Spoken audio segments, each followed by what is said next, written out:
Bismillahirrahmanirrahim. Alhamdulillahirabbil alamin wassalatu wassalam ala asyrafil anbiya'i wal mursalin wa ala alihi wa sahbihi ajma'in. Subhanaka la ilma lana illa ma 'allamtana innaka antal alimul hakim. Rabbi shrah li sadri wa yassir li amri wahlul 'uqdatam min lisani yafqahu qawli. Amma ba'd. Alhamdulillah ala nikmatil Islam, alhamdulillah ala nikmatil iman wa kafa biha min ni'mah. Alhamdulillah, segala puji bagi Allah Subhanahu wa taala. Hari ini kita kembali ditakdirkan oleh Allah Subhanahu wa taala untuk duduk bersama-sama mengkaji tentang segala sesuatu hal-hal yang diaturkan oleh Allah Subhanahu wa taala demi keselamatan kita, demi ketenangan kita, demi kemaslahatan kita. Tidak ada satu syariat pun yang diajarkan oleh Nabi kita Nabi Muhammad sallallahu alaihi wasallam dengan segala aturan yang turun dari Allah Subhanahu wa taala kecuali di dalamnya ada perkara yang penuh dengan keindahan, penuh dengan keberkahan, penuh dengan keteraturannya, karena yang menatanya, yang mengaturnya adalah Sang Pencipta dari manusia itu sendiri, Sang Pencipta dari segala perkara yang ada di atas muka bumi ini, sehingga aturannya nggak mungkin salah. Aturan-aturan yang diberikan oleh Allah Ta'ala kepada kita itu nggak mungkin salah, nggak mungkin keliru, nggak mungkin bikin kita itu tambah bangkrut, nggak mungkin bikin kita itu tambah tersesat, tapi yang ada tambah selamat, tambah dijaga. Itu sesuatu yang pasti ketika kita berpegangan dengan segala aturan dari Nabi Muhammad sallallahu alaihi wasallam. Diri kita terjaga, harta kita terjaga, anak-anak kita terjaga, pikiran serta hati kita pun akan selalu dijaga oleh Allah Subhanahu wa taala, agar segala hal yang datang kepada kita, setiap takdir yang menerpa pada kita, kita akan selalu tahu bagaimana cara menanganinya dengan yang terbaik. Bukan juara-juaraan boten. Hidup ini bukan tentang menang-menangan gitu, bukan tentang sugih-sugihan, bukan tentang ayu-ayunan, bukan tentang sehat-sehatan gitu. Yang sehat meninggal yo akeh, berarti kalah karo sing sakit bertahun-tahun tapi ndak meninggal gitu. Kalau jadi segala sesuatu yang terjadi pada kita itu bukan tentang musabaqah, bukan tentang perlombaan, ataupun juga istilahnya saya hidup teman-teman saya misalkan yang seusia saya ini semuanya sudah punya pekerjaan, atau kadang-kadang yang sering terjadi itu istilahnya jenengan punya anak ataupun anak-anaknya jenengan umur 20, umur 25, kudune wis nikah lho, kudune tapi kan nggak kudu nggak harus umur 20 tahun nikah, umur 30 tahun punya anak 5, umur 40 tahun punya cucu. Aturannya itu gimana? Kan nggak ada yang namanya perlombaan. Setiap hal yang datang kepada kita itu datang di waktu yang tepat, datang di waktu yang tepat dengan cara yang tepat. Tinggal bagaimana kita menghadapi perkara tersebut dengan cara yang terbaik. Dengan cara yang terbaik. Makanya Allah Subhanahu wa taala mengatakan di dalam Al-Qur'an, yarzuqu may yasha, yarzuqu liman yasha wa yabsut. Sesungguhnya Allah taala itu kalau pengen meluaskan kepada seseorang, diluaskan seluas-luasnya. Sedangkan ketika Allah Subhanahu wa taala ingin mitet rezekinya seseorang, maka itu memang jatahnya dia untuk dipersedikit tentang rezeki duniawinya. Jadi istilahnya ngeten, orang ketika dikasih kaya sama Allah taala, dikasih rezeki luas sama Allah taala, itu memang Allah taala pengen orang ini punya rezeki banyak. Tinggal kita lihat bagaimana si orang kaya ini menangani kekayaan yang dianugerahkan oleh Allah Subhanahu wa taala. Kalau orang kaya mengatakan, "Oh, saya kaya itu karena saya itu cerdas, karena saya itu rajin bekerja, karena saya itu gigih di dalam bekerja, karena saya itu pinter nyari peluang dan lain sebagainya." Yang ngasih ide untuk ngerti peluang itu siapa? Yang ngasih modal pikiran cerdas itu siapa? Yang ngasih kesehatan kepada badanmu sehingga kamu bisa rutin, istilahnya bisa kuat untuk bekerja semacam itu siapa? Ini semuanya campur tangannya Allah Subhanahu wa taala. Tapi juga jangan dijadikan alasan, istilahnya males-malesan yo rezeki sing teko yo mesti teko, sing ora nyampe yo ora nyampe. Nah, ini alasannya pemalas nih. Ini alasannya para pemalas. Karena apa? Karena kerajinan ataupun kemalasan.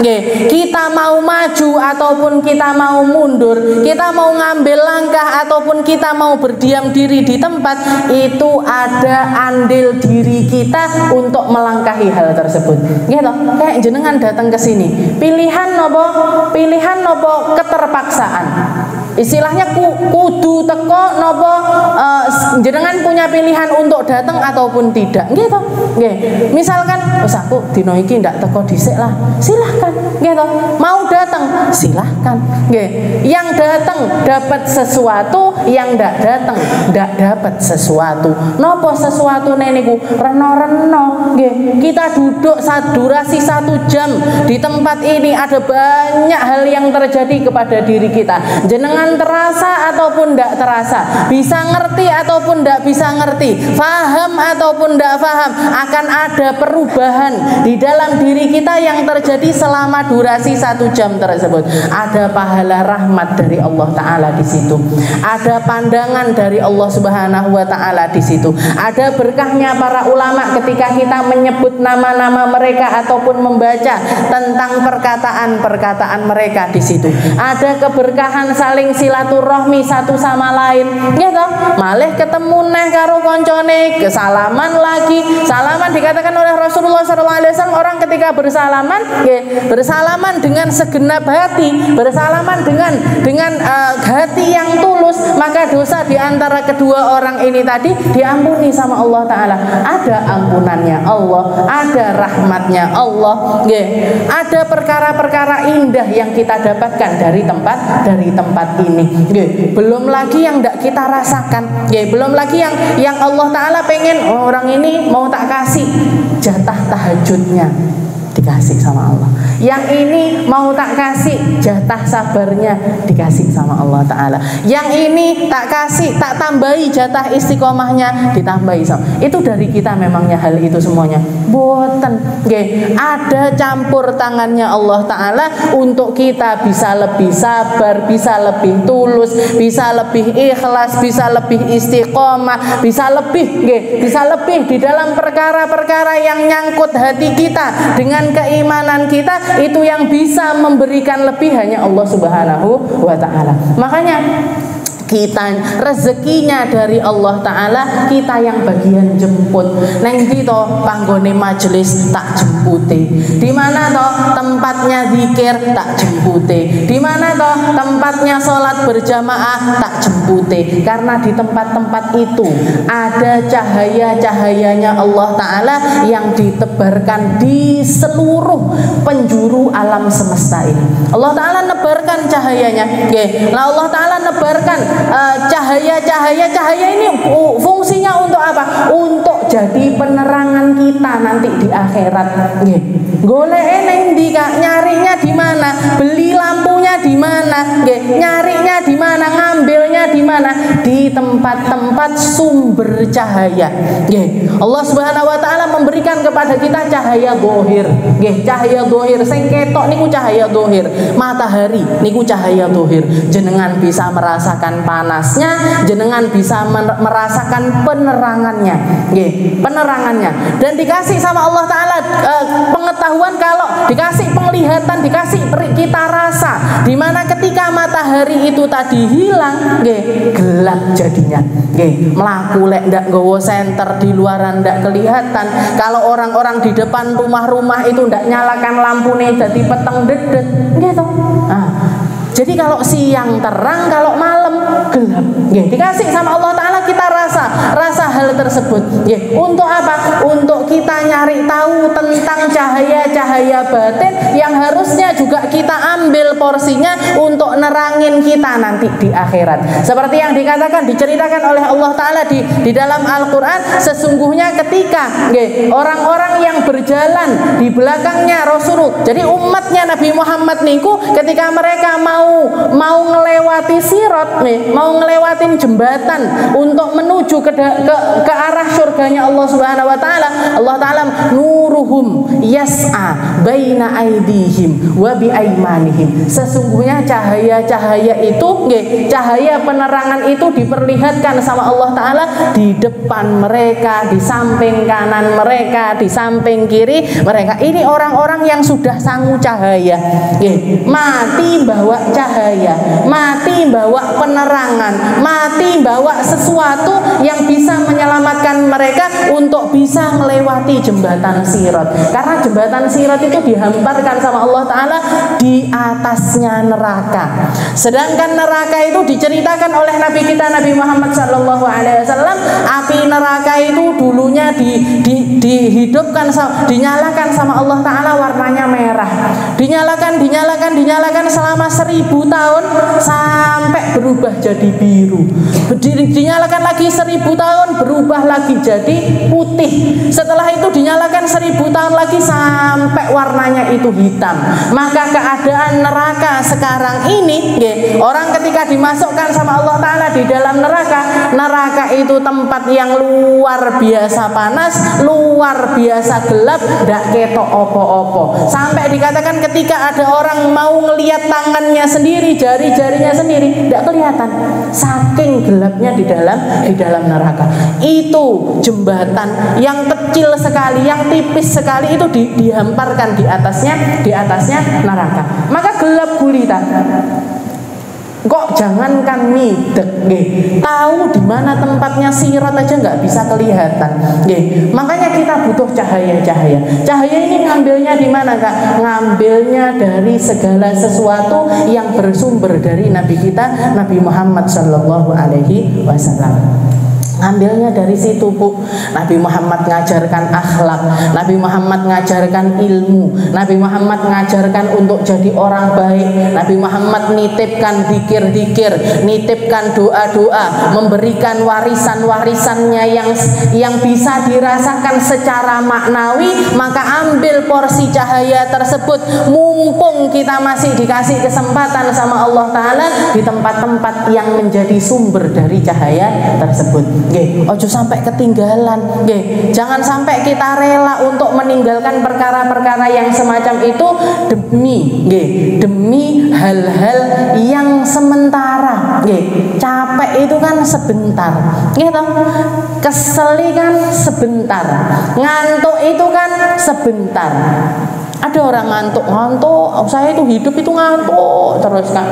Nggak ada. Saya itu hidup sakit terus. Jenengan rasakan sakitnya jenengan sama sehatnya jenengan ini akeh endi? Banyakan mana antara sehat sama sakitnya? Banyakan mana antara nikmatnya dengan musibahnya? Akan selalu kita temukan hal-hal yang baik, akan selalu kita temukan rezeki-rezeki dari Allah Subhanahu wa Ta'ala ketika kita memikirkan hal-hal itu semuanya dari segi positifnya. Aku loro moto, sujukno mek siji, sing sijine ndak loro. Aku loro untu, sujukno siji tok, jajal kabeh loro. Cenut-cenutnya kayak gimana?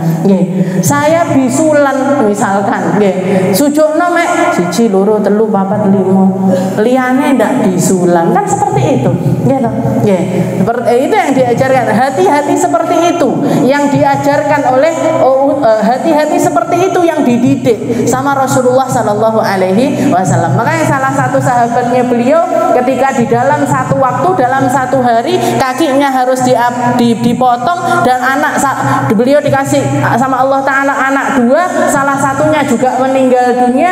Jadi dalam satu hari kakinya terpotong, putranya meninggal.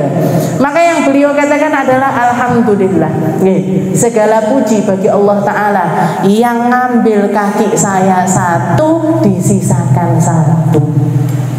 Dan segala puji bagi Allah Ta'ala yang ngasih saya 2 anak, diambil satu, disisakan satu. Itu yang dikatakan sama beliau. Ini kan menunjukkan kalau betapa kuatnya hatinya, betapa beliau ngambil porsi luar biasa dari kesabarannya Nabi Muhammad, dari didikannya Nabi Muhammad, dari petuah-petuahnya Nabi Muhammad, sampai keluar kata-kata yang semacam itu. Bahkan ketika kakinya dikubur bersamaan dengan putranya, beliau mengatakan, ya Allah, Engkau yang menjadi saksi bahwa kaki ini tidak pernah saya bawa sama sekali ke tempat-tempat yang Engkau murkai. Kaki saya ini adalah kaki yang sepanjang hidupnya sampai dia kembali duluan sebelum empunya, sebelum yang punya kaki itu meninggal, ternyata dia harus dikubur duluan. Tapi Engkau Maha tahu bahwasanya kaki ini tidak pernah saya pakai di dalam kemaksiatan kepadamu. Seperti itu. Nah, ini yang kita harus kulaan sabar, kulaan syukur, kulaan kebaikan-kebaikannya para ulama, kulaan sejarah-sejarah hidup, sejarah-sejarah hidup yang indah, yang harusnya juga menjadi bekal kita agar mencahayai kehidupan kita setelah kita meninggal dunia. Kita kembali di dalam pembahasan kita di dalam kitab Risalatul Muawanah, di karya dari Al Habib Abdullah bin Alawi Al Haddad, ila anqal, beliau mengatakan sampai kepada perkataan beliau yang mengatakan, wa in aradta an ta'kula min syajaratin muayyanah fala yajib 'alaika an ta'rif illa al-qadra al-wajib fiha faqat wa 'alam anna man yahtal fi isqatiz zakah bihibatin wa nahwiha aw yu'tiha ghairul mustahiqina ma'al 'ilm aw yufarriquha 'ala muqtadal hawa kalladhi yakhussu bi'itaiha man ya'udu 'alaihi minhu nafa'. Jadi beliau mengatakan di sini masih tentang zakat, masih tentang kewajiban zakat, masih membahas tentang sedekah wajib kita. Jadi sedekah tentang harta kita, aturannya Allah Ta'ala di dalam harta kita itu ada kalanya kita diperintahkan untuk mengeluarkan dari harta tersebut, ada yang sifatnya wajib, ada yang sifatnya sunnah. Yang sifatnya wajib yaitu zakat. Jadi kalau untuk yang sedekah wajib itu adalah di dalam perkara zakat. Zakat ada aturannya tertentu, yang nerima juga orang-orang tertentu, cara baginya juga dengan cara tertentu. Jadi tidak boleh sembrono kalau tentang perkara zakat. Sama halnya dengan sholat, sama halnya dengan sholat wajib. Jenengan sholat sehari yang diwajibkan sama Allah Ta'ala 5 kali, subuh, duhur, asar, maghrib, isya. Niki satu-satunya sholat yang kita ndak boleh sembrono di dalamnya. Aturannya khusus napa mboten? Subuh 2 rakaat. Jenengan terlalu rajin, ya Allah saya pengen sholat subuh 7 rakaat. Diguyu sama Allah Ta'ala, iki wong iki piye. Zakat juga seperti itu, zakat juga seperti itu. Misalkan ada orang pengen zakat, aturan dari Allah Ta'ala adalah 2,5%, 2,5%-nya. Dia pengen lebih daripada itu, apa ndak boleh Kak? Boleh, boleh. Tapi jadikan 2,5%-mu itu sesempurna mungkin dulu, baru tambahi dengan perkara yang lain. Kalau misalkan ada orang, ada misalkan, di kampungnya, ayo kita bikin tabungan haji, tabungan istilahnya tabungan korban, melok dian, tabungan ini melok, sedekah sunnah itu dilaksanakan, tapi sing wajib malah enggak. Kerjaannya ya ndak pernah dihitung berapa omsetnya, 2,5% dari seluruh hartanya selama durasi tahunan itu juga ndak pernah dihitung. Ini sama aja kayak orang yang ndak perhatian sama sholat 5 waktunya, tapi duhaan terus tahajudan. Nanti kalau ada orang terawih melok terawih, orang terawih ikut terawih. Pas wong-wong sholat isya, bungkus sholat isya itu neng omah. Nggih, kan lucu nih. Zakat itu seperti itu, Bu. Nggih, zakat itu aturannya khusus, nggih, aturannya khusus. Makanya ilmu tentang zakat itu sama wajibnya dengan ilmu tentang sholat. Jenengan persiapan sholat harus belajar caranya wudhu, harus belajar caranya cebok, harus belajar ngerti mana yang najis, mana yang enggak, gitu. Ada aturan-aturannya. Zakat nggih seperti itu. Nggih, zakat itu juga seperti itu. Makanya belajarnya harus detail, harus detail. Setelah itu cara pengaplikasiannya, cara bayarnya itu dimulai sedini mungkin. Dimulai sedini mungkin. Bahkan nopo istilahnya bayi baru lahir itu loh sebenarnya sama Allah Ta'ala sudah dilatih untuk melaksanakan zakat. Nopo namine? Zakat fitrah. Cukup 3 kilo setiap kali, 3 kilo beras setiap kali masuk di bulan Ramadan. Atau kalau enggak biasanya beras 2, sekian kilo. Kalau mau dibulatkan 3 kilo itu lebih baik. Itu sudah dilatih sama Allah Ta'ala. Zakat fitrah waktunya harus di bulan Ramadan. Jenengan zakat fitrah, aku melek fitrah saiki, diguyu sama orang. Makanya ada aturannya sendiri. Caranya berbeda. Lek zakat mal 2,5%, kalau zakat fitrah 3 kilo beras, 3 kilo beras. Setelah itu yang dikasih juga orang-orang tertentu. Cuman 8 golongan itu saja. Tidak boleh jenengan punya harta zakat dipakai bangun masjid, tidak boleh. Bayar zakat dipakai dimasukkan ke pesantren-pesantren, tidak boleh. Dibayar zakat dipakai untuk ngopeni orang tuanya, tidak boleh. Bayar zakat pokoknya bayar zakat dipakai untuk segala sesuatu di luar 8 golongan ini tadi, itu adalah pentasarufan zakat yang diharamkan sama Allah Subhanahu wa Ta'ala. Makanya kudu hati-hati. Jumlahnya tertentu, yang dikasih juga orang tertentu, itu zakat. Bahkan di sini Habib Abdullah mengatakan wa alam anna may yahtal fi isqatiz zakat bihibatin wa nahwiha.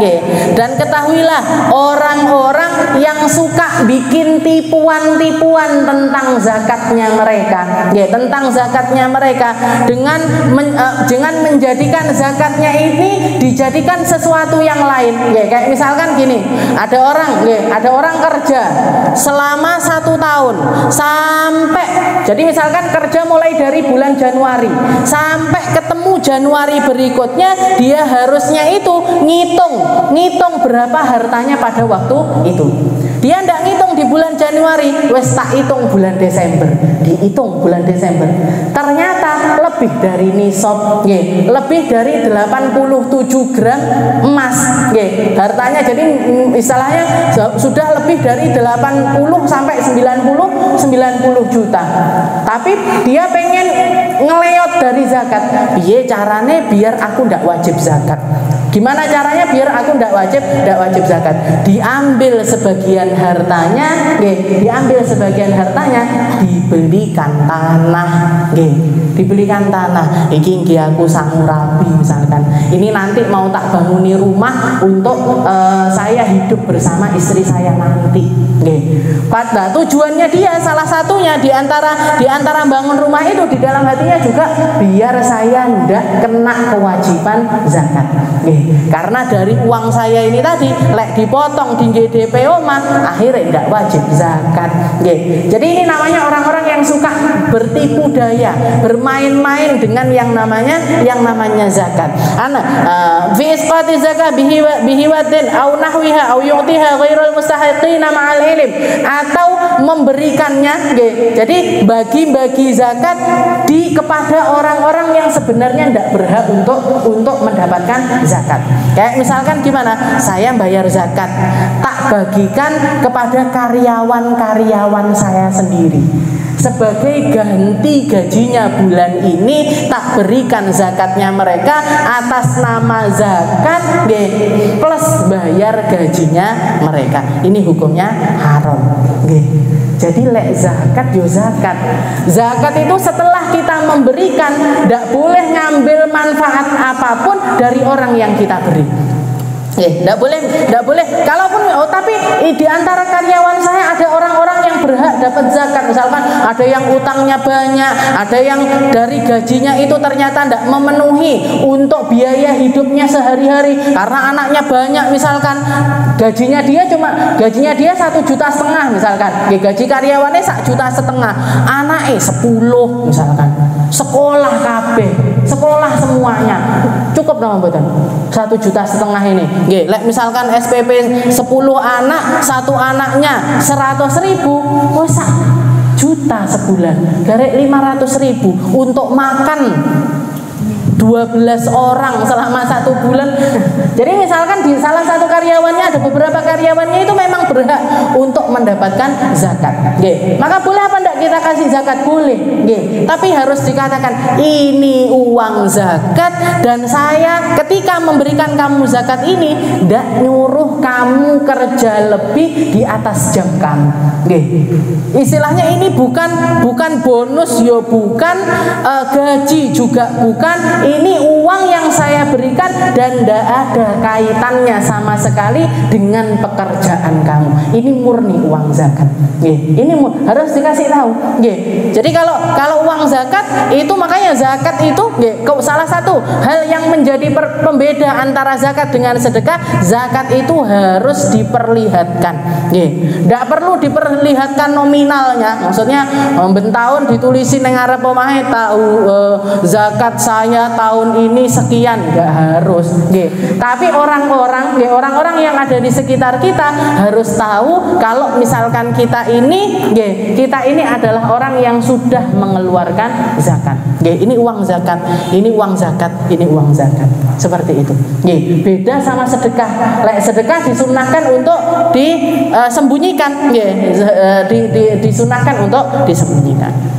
Jadi orang-orang yang suka bermain-main ataupun menyalahgunakan tata cara zakat ini tadi, au yufariquha ala muqtada al-hawa, atau membagikannya sesuai dengan keinginannya dia sendiri, nggih. Sing disenengi dikei, sing ndak disenengi ndak dikei, nggih.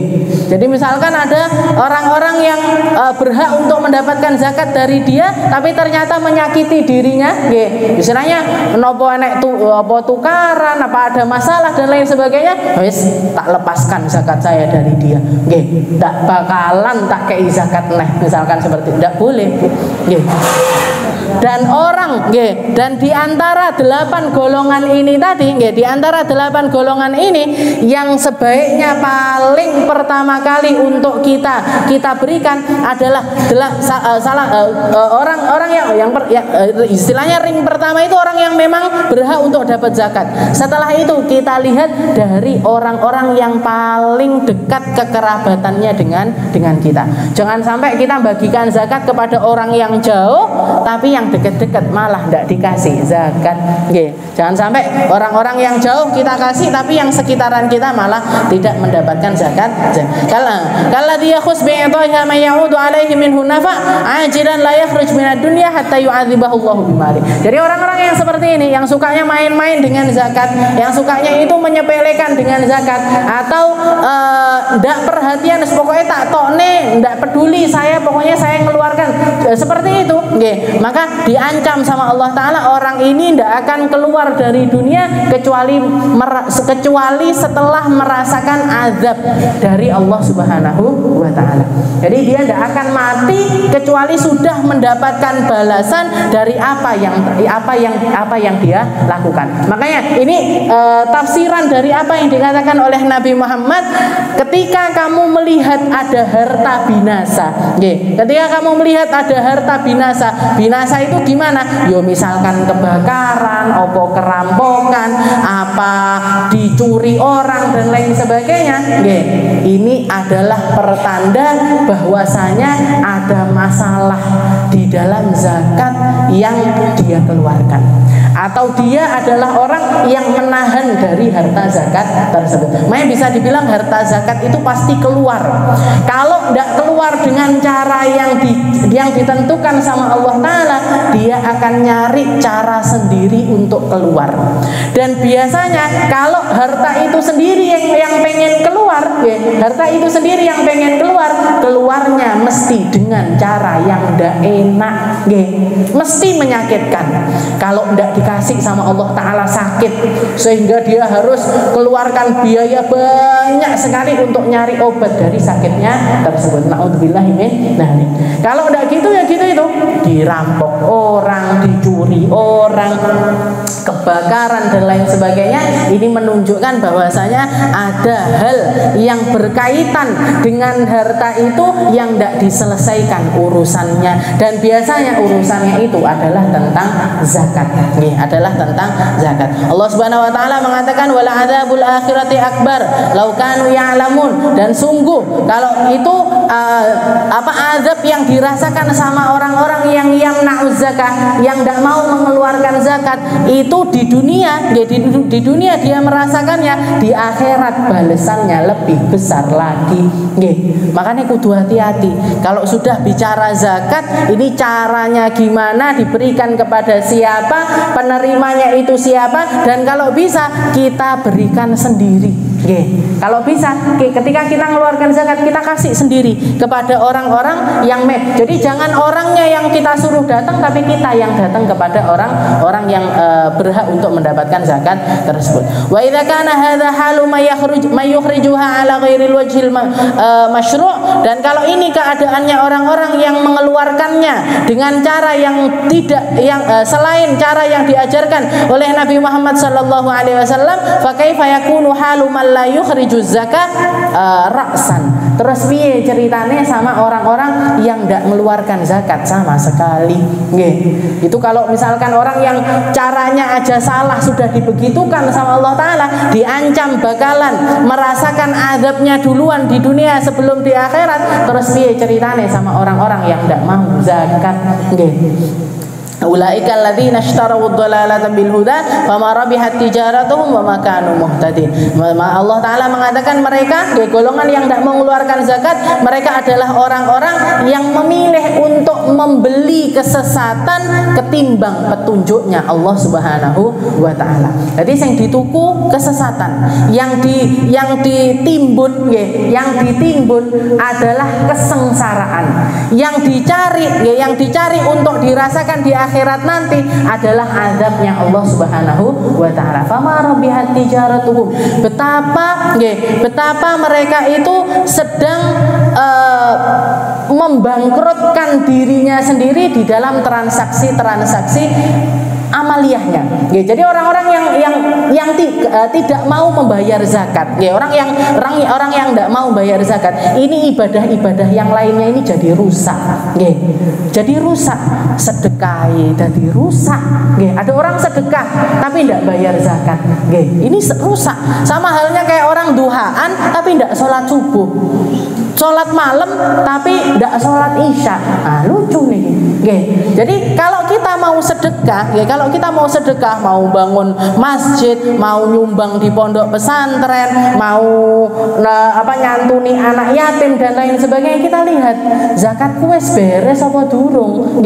Sedekah wajib saya sudah beres apa belum? Kalau sudah beres baru lakukan, baru melangkah ke sedekah yang lain, baru melangkah ke sesuatu yang dianjurkan oleh Rasulullah SAW di dalam dalam harta kita lebih, silahkan.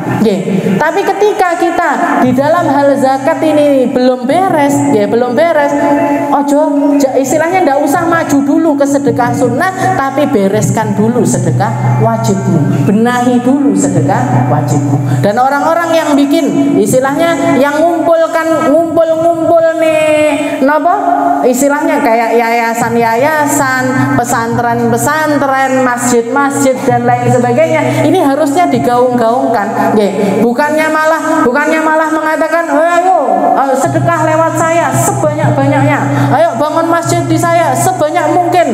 Ini harusnya digaung-gaungkan. Malahan kalau perlu dikatakan, jangan nyumbang pondok kalau zakat Anda belum beres. Jangan nyumbang masjid kalau sedekah jenengan belum beres. Kalau ibadah wajibmu itu belum beres. Kan tidak ada. Rata-rata pokoknya sing akeh. Ini mungkin bisa dikatakan salah satu hal yang paling bisa kita rasakan. Kenapa ya? Masjid-masjid itu sekarang banyak sekali, gede-gede, api-api, dikasih fasilitas luar biasa. Gitu. Nggak jarang ada masjid-masjid yang ada AC-nya, dikasih teh, dikasih kopi, resik dan lain sebagainya, tapi sepi. Subuhan yo panggah sepi, duhuran yo panggah sepi. Sholat maghrib isya yang zaman saya kecil dulu biasanya paling rame, saiki yo sepi. Kenapa kok seperti itu ya? Karena kita tidak perhatian. Harta yang masuk ke masjid ini hartanya siapa saja, harta yang seperti apa, sudah beres apa belum para donatur ini di dalam pembayaran zakat-zakat mereka ini sudah beres apa belum? Tidak peduli kita. Sing penting masjidku jadi, sing penting sekolahanku jadi, yang penting orang nyumbang ke saya sebanyak-banyaknya. Harusnya digaung-gaungkan. Jangan sedekah dulu sebelum zakat Anda beres. Beres ini dalam artian segala hal. Yang mengeluarkan dengan cara yang benar, diberikan kepada orang-orang yang benar. Seperti itu harusnya. Jadi zaman dulu aja orang-orang di zamannya Rasulullah SAW, sebelum Nabi Muhammad diangkat jadi nabi, mereka bangun Ka'bah. Mau bangun Ka'bah ini dihancurkan, setelah itu dibangun kembali. Itu mereka menggaung-gaungkan, kami tidak nerima harta riba. Zaman itu belum ada zakat, belum ada syariat, belum ada agama. Yang mereka katakan, jangan ada yang masukkan harta riba, kami tidak nerima. Rentenir dilarang nyumbang. Pezina dilarang nyumbang. Dilarang nyumbang. Orang-orang yang pekerjaannya tidak halal, orang-orang yang pekerjaannya itu bermasalah secara akal, karena itu semua orang sudah tahu kalau itu adalah sesuatu yang tidak benar, sesuatu yang tidak patut untuk masuk ke masjid, maka mereka menggaungkan seperti itu. Tidak nerima harta riba, tidak nerima harta pezina, tidak nerima harta dari pekerjaan-pekerjaan yang tidak halal. Akhirnya kekurangan dana, akhirnya seperti itu.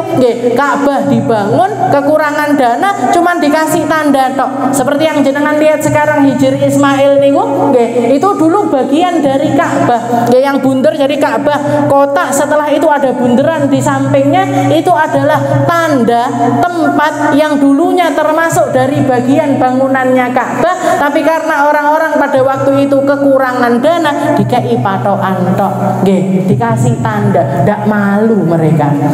Jadi sebenarnya kita tidak perlu malu istilahnya. Masjidku urung enek karpete bene, masjidku ndak ada istilahnya kipas angin yang baik, ndak apa-apa.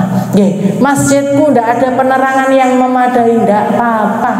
Yang penting nopo? Yang penting rame, yang penting orang ketika memasukkan harta ke tempat ini, mereka memasukkannya dengan sukacita, dengan harta mereka yang paling bersih. Dengan harta mereka yang paling bersih. Betul Bu caranya. Saya ingat dulu abah saya ketika istilahnya dikasih kesempatan sama Allah Ta'ala untuk bikin sebuah musola, kata abah saya masukkan harta, jadi istilahnya untuk beli apapun untuk masjid dan lain sebagainya, itu beliau tidak mau narik uang dari bank setelah itu buat belanja, tidak mau. Jadi uang dari toko nih, hari ini istilahnya dapat penghasilan berapa dari toko, disisihkan sebagian, itu yang dipakai belanja. Sampai sekarang pun kita praktekkan. Kalau bangun rumah, kalau bangun toko dan lain sebagainya, jangan sampai uang yang sudah sempat masuk bank. Kalau sudah istilahnya walaupun kita tidak sebaik orang-orang dulu, tidak sebaik orang-orang terdahulu yang terjaga sekali hartanya, kita masih sering bermuamalah sama bank karena memang transaksi-transaksi yang tidak bisa dilepaskan dari situ, tapi kita berusaha setiap kali bikin bangunan, setiap kali ada orang minta sumbangan, setiap kali orang itu bukan diambilkan dari uang yang sempat masuk bank, tapi uang berapapun yang didapat dari toko diambil sebagiannya, itu yang dipakai untuk berjuang. Kenapa? Karena tidak penting banyaknya, tapi yang penting berkahnya. Yang penting berkahnya. Ditambah lagi kita minta doa sama Habib Umar pada waktu itu, dikasih nama musolanya, dikasih nama musola Toha. Kalau jenengan tahu di kampung Dalemetan situ ada musola kecil sampingnya SD Darussalam. Waktu itu waktu pembangunan itu pamfletnya, istilahnya tulisannya itu di sini akan dibangun musola Darul Mustafa. Pertamanya gitu. Pengennya Habib ini tabarukan sama pondoknya Habib Umar di Darul Mustafa. Dan kebetulan waktu itu saya masih di Hadromut, masih di pondoknya Habib Umar. Telepon sama kita, ini doakan Habib ini mau sama teman-teman mau bikin musola kecil-kecilan gini. Terus kata kakak saya, Kak Nisma bilang, bentar Bi, jangan dikasih nama dulu, tak mintakan nama sama Habib Umar. Dimintakan nama sama Habib Umar, katanya Habib Umar kasih nama musola Toha. Aneh gitu, jenengan belum pernah mesti krungu musola apa masjid jenenge Toha. Kasih nama musola Toha, tabarukan sama masjid Toha yang ada di Sewun, di samping makomnya Habib Ali Habsyi itu ada masjid namanya Masjid Toha yang bangun bangsa Asegaf.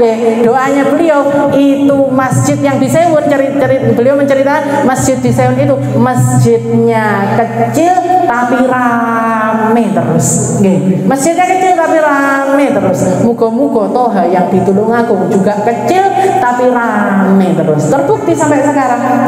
Wong sampingnya sekolahan, jadi anak-anak duhaan ya di situ, rapat guru ya di situ, bikin masak-masak kadang-kadang ya ditoto di situ, rame. Diramekan sama anak pondok, diramekan sama guru-guru, diramekan sama anak-anak yang sekolah di tempat tersebut. Dan kebetulan istilahnya kebetulan pada waktu itu juga sebelum Abine bangun itu ada marbot masjid, ada marbot musola di kampung itu namanya Pak Toha. Di tahun itu meninggal setelah beliau itu sakit, dan sakitnya itu dimulai dari ketika masjid itu diambruk nih. Jadi masjid itu dirobohkan, setelah itu beliau itu mengopo salah masjid iki kok dimbruk nih, sampai akhirnya sakit itu di rumah sakit. Pak Toha itu tangannya itu ngangkat terus, dungu itu ndak mandek.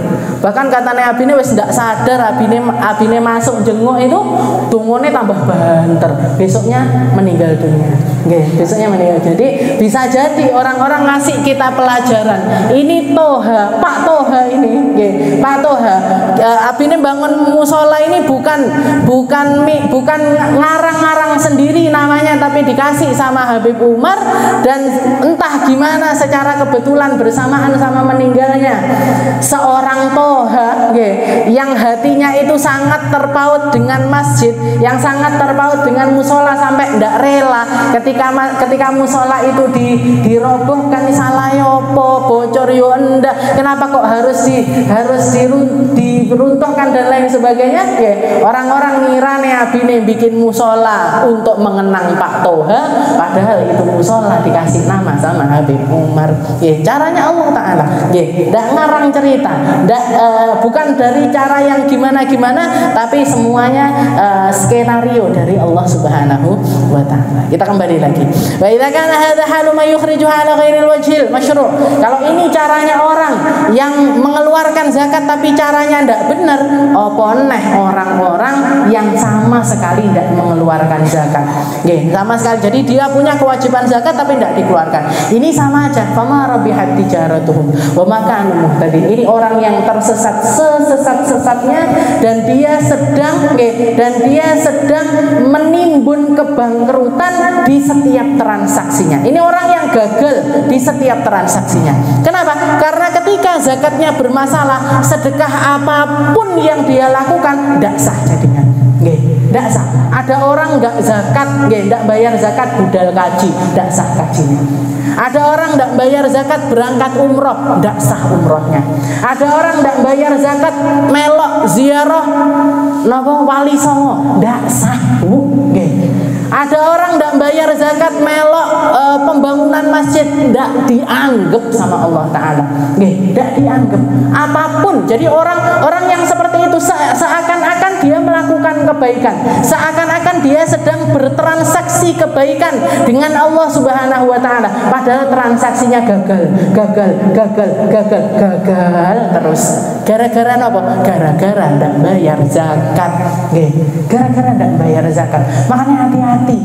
Punya harta dihitung, punya harta dilihat, punya harta dikalkulasi, dikalkulasi, di manajemen yang baik, diatur keuangannya dengan baik, biar kita tahu berapa persisnya harta kita untuk kita keluarkan 2,5% dari harta tersebut. Hilang kabeh. Padahal ibadah semuanya juga butuh biaya. Gitu. Ibadah niku makanya jenengan ya Rabbana cukupono loberono beras akeh duit akeh kanggo ngaji lunga haji. Ngaji ya butuh duit, gitu. Haji nggih butuh duit, nggih. Perjalanan ibadah yang semacam haji juga butuh uang, nggih. Semuanya butuh uang. Sandalin jenengan ya tuku katek duit, niki jilbab jenengan nggih tumbas pakai duit, nyekolahne anak juga pakai uang. Lah kalau cuman gara-gara kita yang nauz zakat, gara-gara orang tidak mau bayar zakat yang nominalnya sangat kecil sekali dibandingkan yang disisakan sama Allah Ta'ala, yang sedikit ini tadi akan merusak segala hal. Punya anak cita-citanya jadi anak yang soleh-solihah, tidak mungkin. Kenapa? Tidak mau bayar zakat. Orangnya tidak mau bayar zakat. Bapak ibunya tidak mau bayar zakat. Dan biasanya orang kalau tidak terbiasa bayar tentang sesuatu yang nilainya itu indah di sisi Allah Ta'ala, di sisi Allah Ta'ala, ini di dalam perkara-perkara yang mirip-mirip dengan zakat juga sama. Orang lek wis ndak gelem bayar zakat, biasanya bayar SPP anake nggih angel. Biasanya bayar untuk kewajiban-kewajibannya dia juga sulit. Ini makanya zakat itu, orang kalau terbiasa membayar zakat, dia akan dihindarkan sama Allah Ta'ala dari sifat kikir dan sifat syuh. Kikir niku bakhil. Bakhil itu orang yang pelit sama sesuatu yang sifatnya untuk orang lain, itu namanya pelit. Tapi lebih parah dari itu namanya syuh. Allah Ta'ala mengatakan wa may yuqa syuhha nafsi. Barang siapa yang mampu menjaga dirinya dari sifat syuh. Syuh niku napa? Syuh itu lebih parah daripada pelit. Dia untuk orang lain pelit, untuk dirinya sendiri juga pelit. Niki syuh. Jadi lebih parah lagi. Contohnya gimana? Contohnya ngeten. Lek jenengan pergi ke warung bareng-bareng beli bakso ngoten misalkan. Bareng-bareng beli bakso. Pas wayahe bayar, jenengan bilang, "Oh, aku cuman beli sak mangkok sama es teh satu," misalkan. Berempat misalkan. Saya bayar es satu sama bakso satu. Berapa? 15.000, dibayar 15.000-nya. Ini orang pelit. Kalau dia mampu bayari konco-koncone. Nah, tapi dia memilih untuk bayar untuk dirinya sendiri. Ini namanya orang pelit.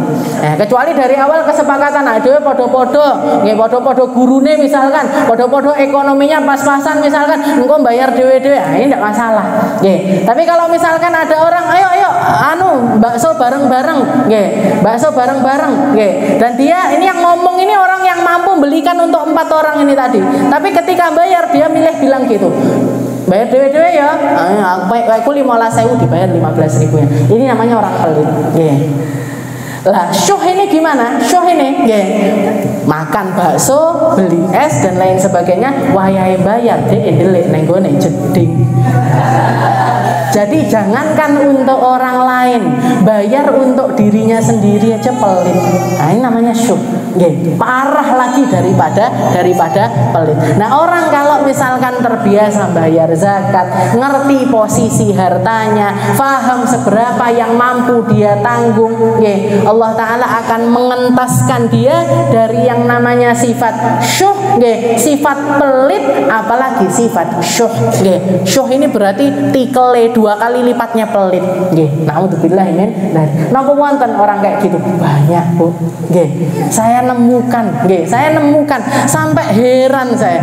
Istilahnya, ya Allah, lek dihitung-hitung itu untuk bayari kita makan nasi bantingan 10 orang, nasi bantingan itu berapa sih, Bu?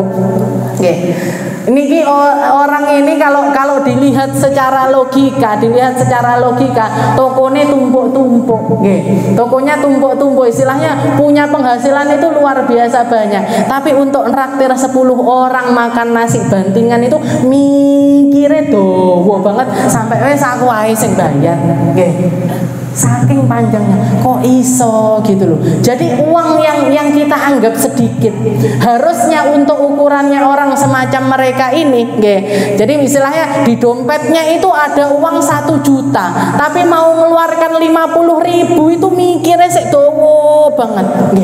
Nah, ini namanya syuh. Naudzubillah min dzalik. Jadi bahkan untuk dirinya sendiri aja dia pelit. Untuk dinikmati dirinya sendiri pelit.